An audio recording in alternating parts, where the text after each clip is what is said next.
Cette semaine, deux mamans m'ont dit exactement la même chose. La première à propos de son fils et la deuxième à propos de sa fille. Les deux m'ont dit « J'ai l'impression qu'il commence sa crise d'adolescence.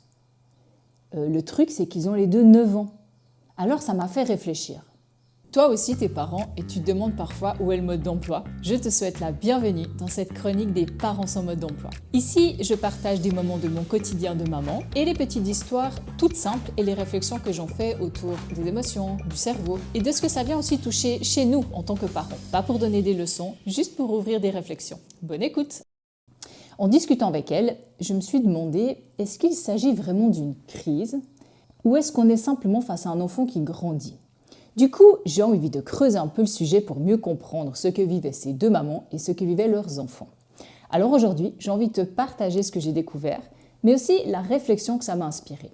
Je vais commencer par vous parler des enfants, mais nous les parents aurons aussi notre partie, restez bien avec moi.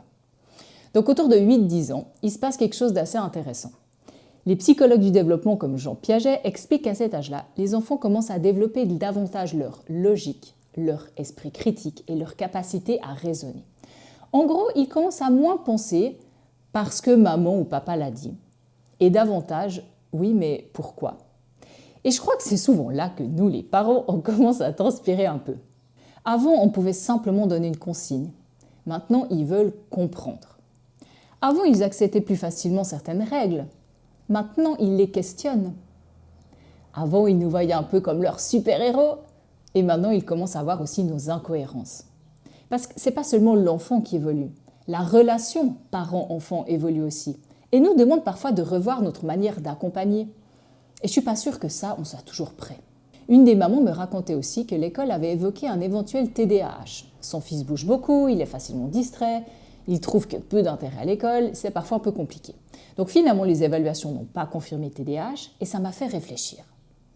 Parfois, dès qu'un comportement nous inquiète ou nous échappe, on a besoin de lui donner un nom. Ça peut être une crise, un TDAH, on parle d'opposition, on parle de problème, comme si mettre une étiquette nous permettait de reprendre un peu le contrôle sur la situation. Alors bien sûr, parfois il y a réellement quelque chose à investiguer et c'est super important de le savoir pour pouvoir mieux accompagner son enfant.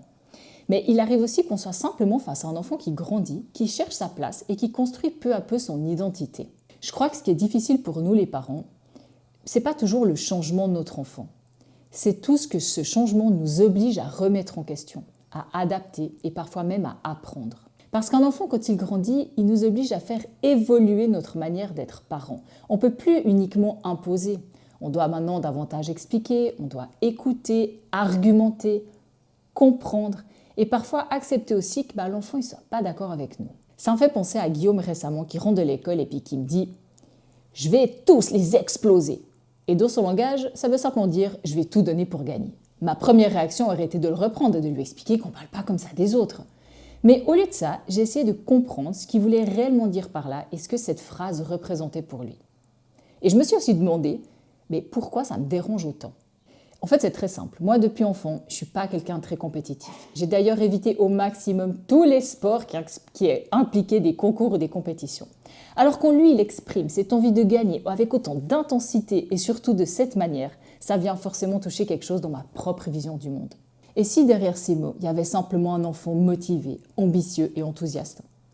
Finalement, c'est peut-être pas son comportement qui me dérangeait. Je crois que c'était surtout le fait qu'il soit différent de moi. Et je crois que lorsqu'on reste enfermé dans sa propre vision du monde, tout ce qui est différent finit par nous déranger, nous agacer ou nous sembler moins juste.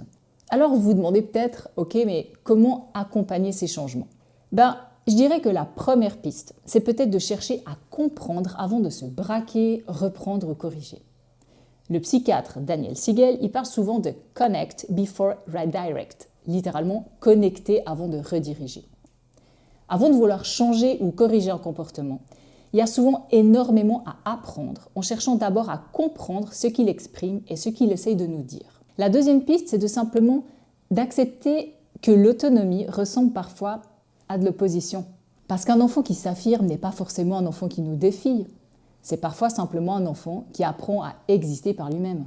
Et c'est plutôt une bonne nouvelle, non? Et enfin, se poser une question que je vous répète très souvent dans mes épisodes. Qu'est-ce que ce comportement vient réveiller chez moi?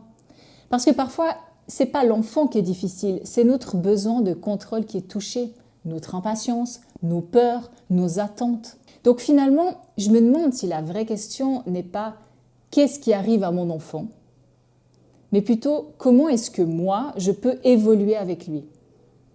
Parce que grandir n'est pas seulement le travail des enfants, c'est aussi celui des parents. On évolue et on apprend avec eux, et aussi grâce à eux. Si je me tourne vers toi, est-ce qu'il y a un comportement chez ton enfant que tu as d'abord voulu changer avant de réaliser qu'il voyait simplement le monde différemment de toi? Peut-être qu'en grandissant, nos enfants n'ont pas toujours besoin que nous les changions davantage, mais parfois simplement que nous apprenions à les comprendre autrement. Merci d'avoir partagé ce moment avec moi. Si cette chronique t'a parlé, n'hésite pas à la partager à un parent qui pourrait s'y reconnaître. Et d'ici là, prends soin de toi, de ce que tu aimes et à très bientôt pour un nouvel épisode des Parents en mode d'emploi.